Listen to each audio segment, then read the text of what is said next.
Okay, we are live. A little bit early here, just want to make sure everything is in order. Excellent. Okay, good. Dandelions. Dandelions. I'll wait till 11 o'clock before actually getting serious here. I hope that everyone is staying healthy, staying home, doing all the things we're supposed to do, social distancing. It's a crazy time. It's a very strange time in the world. We have the gallery closed. I'm working here because I'm all by myself, and that seems pretty safe. But we had to let go of our volunteers and our local university intern, which is distressing, but this will keep us healthy and alive. So it's all good. And I have a feeling that after this is all over, we will come back in all ways better and stronger, a better economy, more appreciative of our people, and a little more aware and conscious. All right.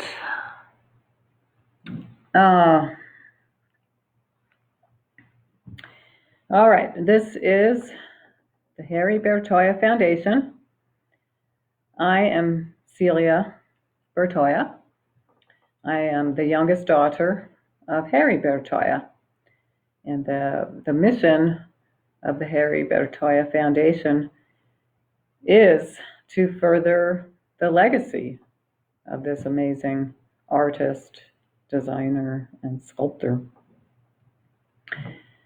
So welcome everyone.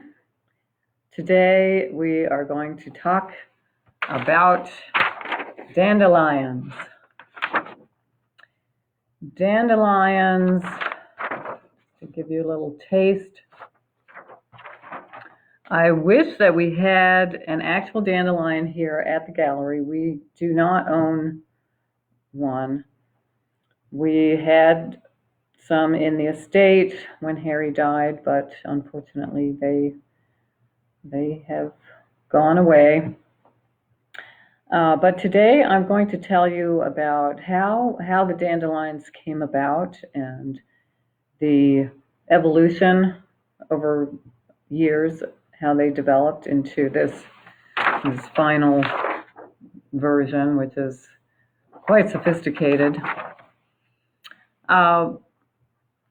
It really began in the late 50s.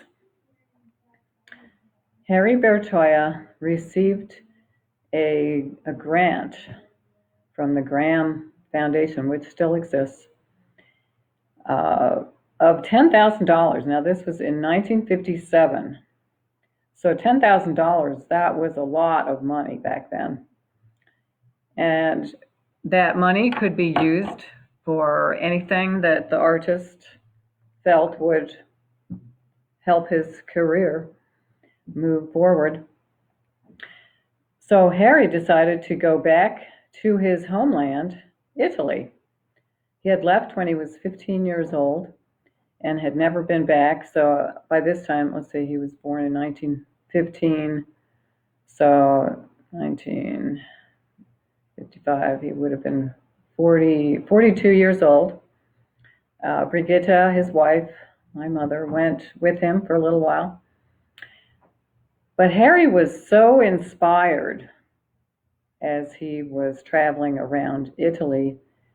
And Italy, if any of you have been there, is just a beautiful country with wonderful people. They're having a heck of a time with the coronavirus, but they'll come back. Harry had grown up out in the country in northern Italy, about 50 miles north of Venice. So he traveled all over the country, and the weather was great. He was loving the sunshine. And he had such a great time visiting all the uh, cultural cities and seeing the fountains. Excuse me. And just in general, being inspired by Italian culture and sunshine. So he came back to America, and he told people that he was bursting with energy, bursting with this explosive energy from the sun and the cultural stimulation there.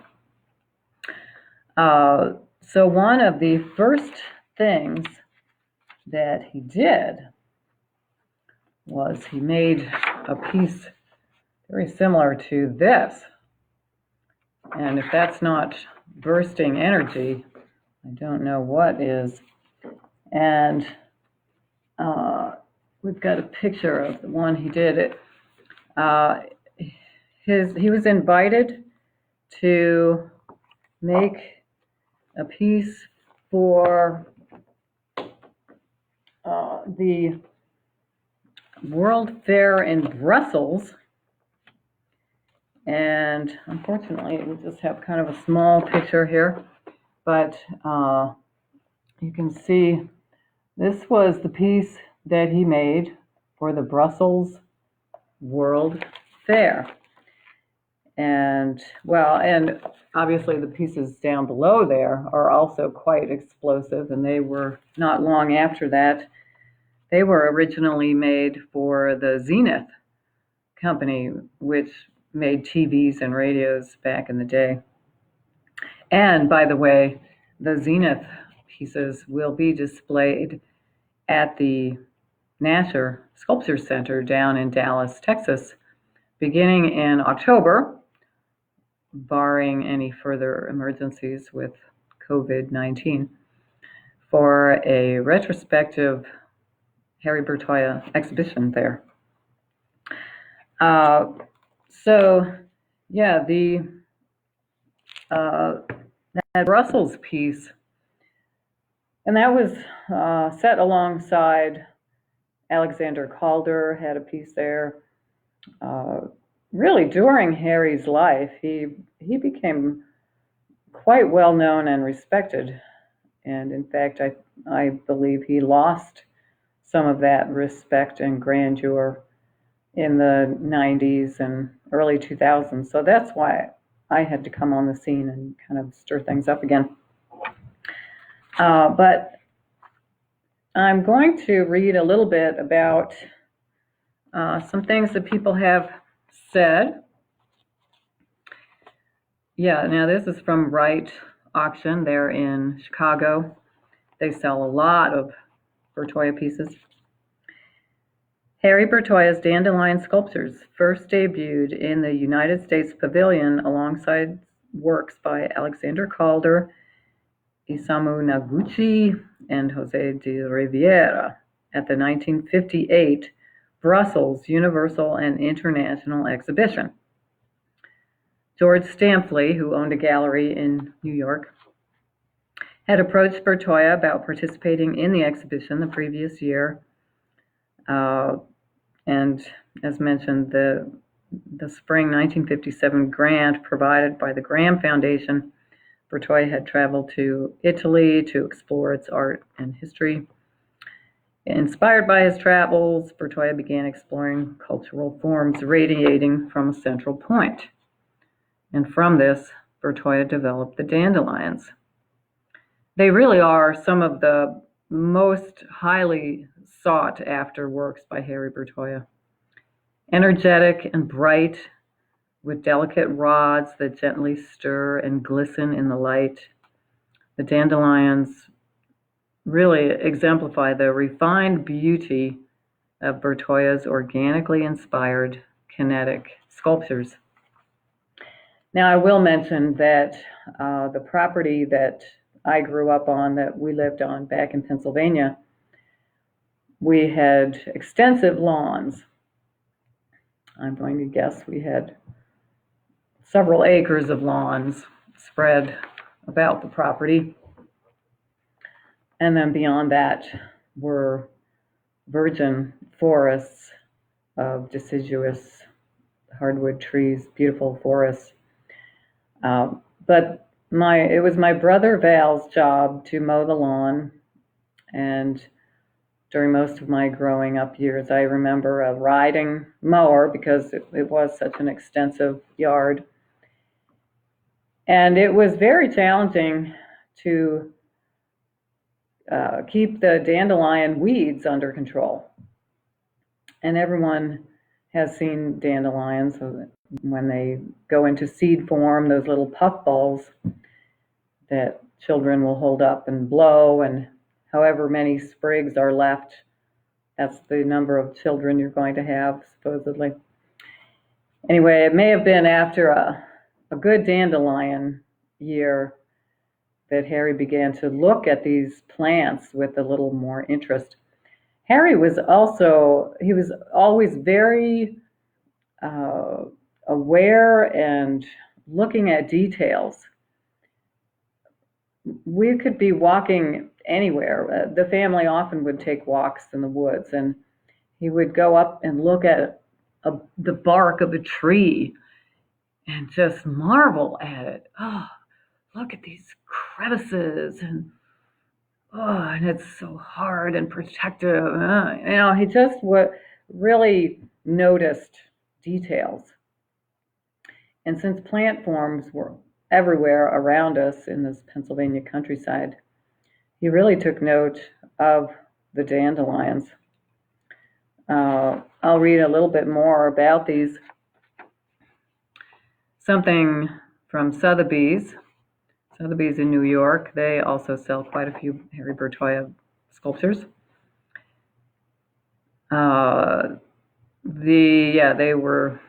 They were selling a dandelion, and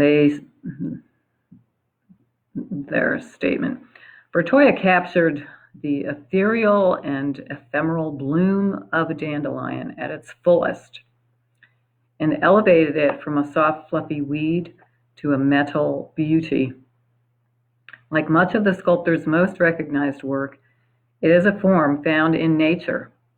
However, the dandelion differs from Bertoia's bush, tree, and willow sculptures for its dynamic illusion.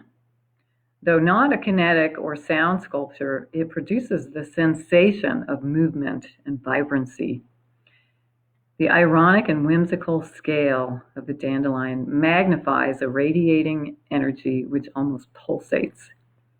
The dandelion, as with most of Bertoia's sculptures, goes beyond merely decorative.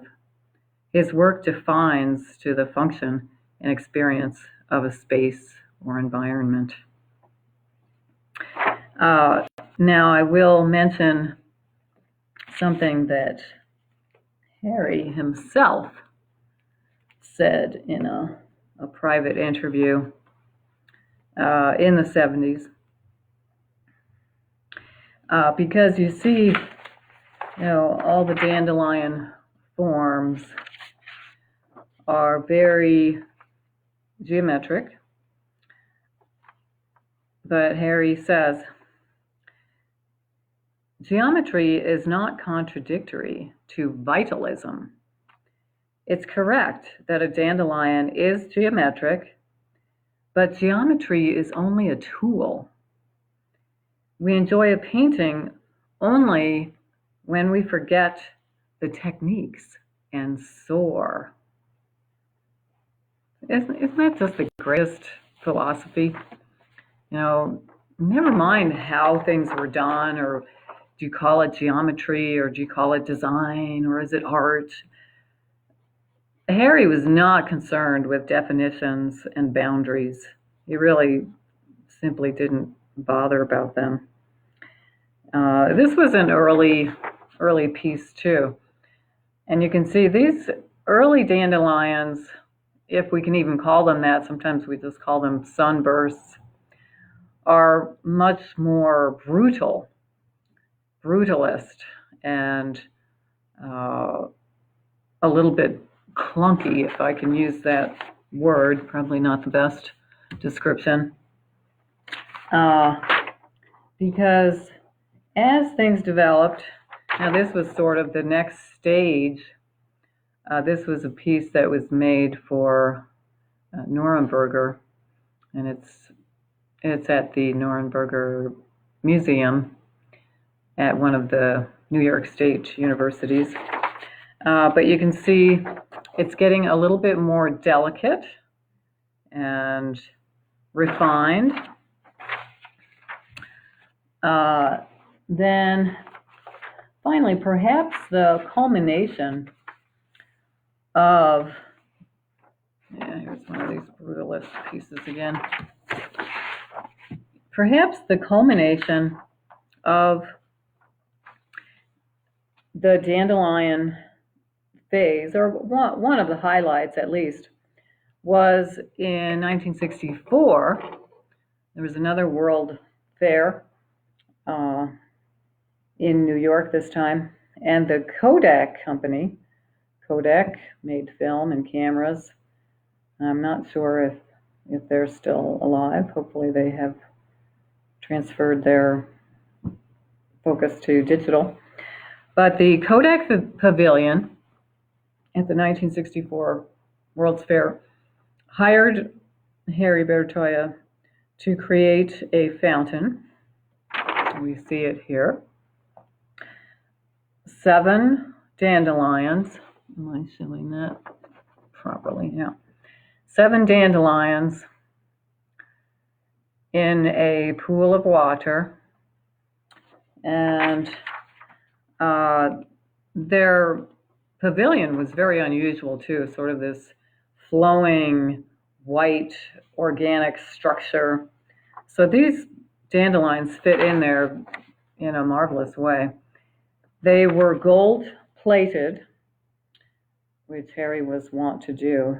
He usually made them out of steel and then gold plated every wire, so they just look like they're kind of glowing. Yeah, here's another sample, gold plated.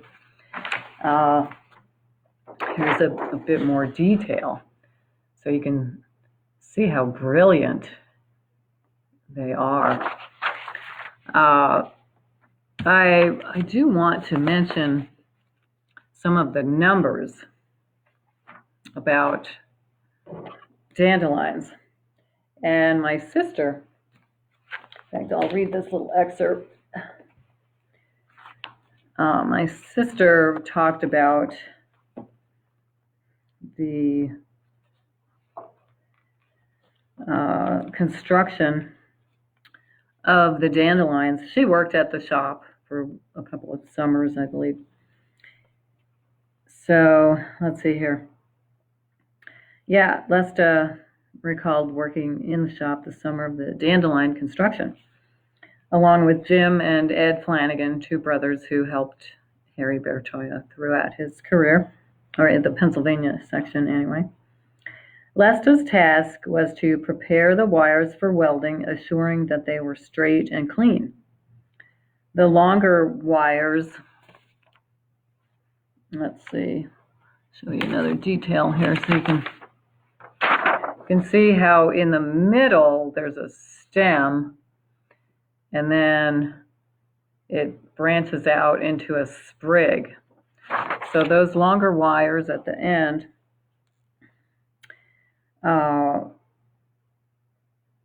and there were a lot of them per sculpture. Some of the largest dandelions actually contained, get this, 80,000 wires.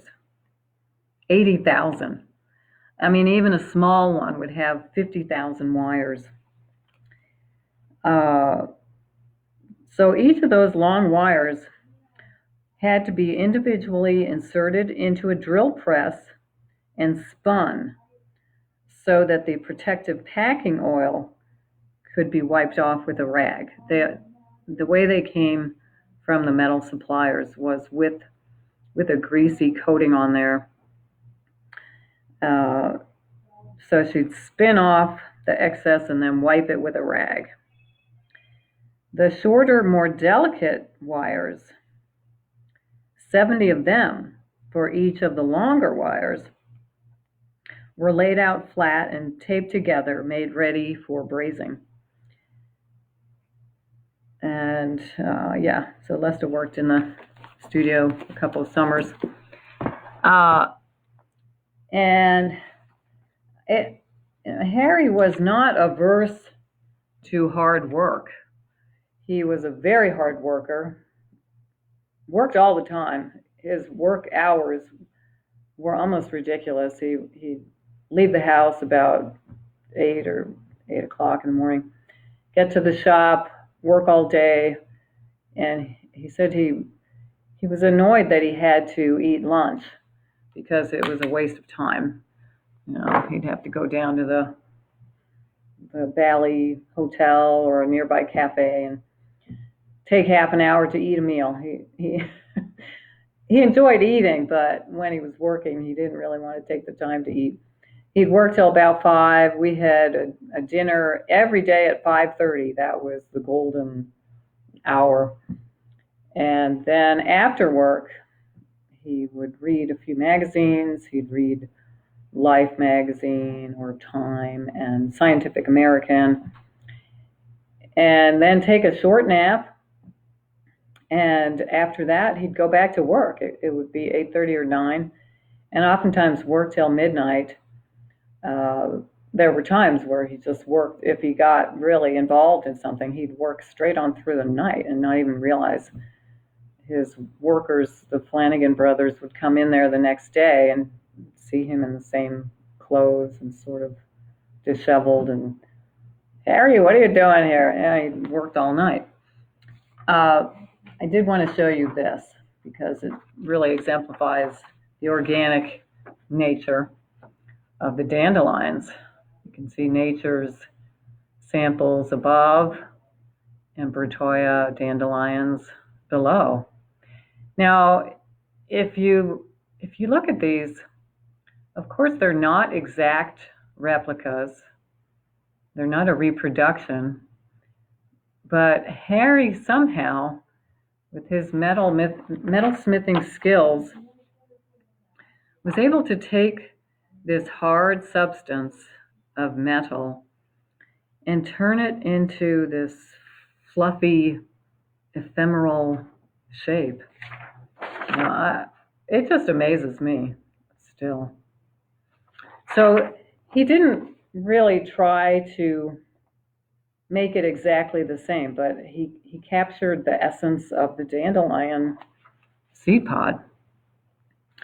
Here's a better example. You can really see the construction. There's a central globe, and then a long stem, and then those thinner wires for each of the fronds. So a major dandelion would take a long time to make. Here's another close-up. Months, because you just heard about the cleaning process. I mean, 80,000 wires. That's a lot of wires to first spin and then wipe and then set in a taped grouping ready to be brazed. Nothing quick about it. Another sampling here. So the dandelions are really one of the most beloved forms that Harry Bertoia created. And they spanned a long time period. He began with those rougher samplings in 1957, 1958. And the 60s was when he really perfected the dandelion form. and had these really beautiful pieces. Now you can see this one is gold plated and this one is stainless steel. He actually made them out of all kinds of metals. There were some that were bronze, some that were copper. But the gold-plated ones were his favorite. But of course, gold is expensive, so he wasn't always able to do that, or for whatever his assignment was, the budget would figure into that too, of course. Now, here we've got, now this is a bush form. This is a gold-plated bush, and you can see the gold is more of a dull gold. It's not as shiny. And at first when I saw it, I wasn't even sure it was gold, but the previous owner assured me that it was. Now the bushes are along the same lines as the dandelions, but you can see the structure is quite different. They're not as delicate and fluffy as the dandelions. You'll notice I just use basic words. I'm sure there are more artistically correct words, but the bushes also come from a central core, and they have a stem. But you can see with the dandelions, they always have this very slender, tall stem, just like a real dandelion in nature, in the lawn. And the bases, the square base, you see, the bases were usually either slate or granite. Occasionally they were metal also, but he enjoyed using some type of stone, some type of rock. And I recently saw a dandelion with a round base, but I felt a little suspicious of that someone may have replaced it. I probably should have gotten a close-up of the base, because the base, all it had was a hole drilled into it, just slightly larger than the stem of the dandelion. So it would just slip in there. So if you needed to move your dandelion, it would simply pull out of the base without a problem. You didn't have to screw it or work at it at all. Now, moving the dandelions is quite a feat, and the first thing to do is they make sure that there's foam all around it and that it's very stable inside the crate, so that it doesn't jiggle around and bend the wires. The crating, maybe we'll have a whole other lecture on the crates sometime, because the crating was a real art in itself. Harry had to be an engineer and think about, okay, what is going to be the most stable method in which to house this sculpture. And naturally, every sculpture was slightly different. So he had to create custom crates. You didn't just go out and order a bunch of 10 by 10 crates. It was each crate was custom. And going through the archives and the letters between the galleries and museums and whatnot, it was fairly unusual for anyone to write to Harry and say, oh, we got the shipment, but there was a piece that was damaged because it moved around during shipping. And oftentimes it wasn't so much the crate, but it was more the rough handling by the craters. But that really about sums up the dandelions. And if you have a chance to see dandelions up close, I would recommend it. There are some beauties at the Milwaukee Museum. Uh, the Rochester Institute of Technology actually received the Kodak gold-plated dandelions. Now I don't think they have them on display because the gold plating, they were outside for a while and the gold plating began to flake off. So they have to figure out how to repair them. I could mention about the gold plating. Now, there are, in fact, this one, this piece that I got the picture from Christie's auction in New York. This was a lovely little dandelion, and in this picture it still is fairly gold, but I did speak to the owner later on, and she too said that the gold plating was flaking off a bit. Now, when you have a huge, I should mention that the Kodak array of 7 gold dandelions, the smallest one was 6.5 feet tall, and the largest one was 10 feet tall. And then the globe itself, the largest one was 6 feet in diameter. That's huge. So when they were originally gold plating it, they could do each sprig before they welded it to the central globe. But after a dandelion is all put together, it's almost impossible to find a gold plating vat, the sink container, that is large enough to hold an entire dandelion head. So that's why we're having trouble trying to figure out how to repair these dandelions once the gold plating starts to flake off. Now, if you have a gold plated dandelion and you keep it inside away from the elements, it should not flake off. Anyway, there aren't too many of us who have to worry about that. I hope that the foundation someday will have to worry about that.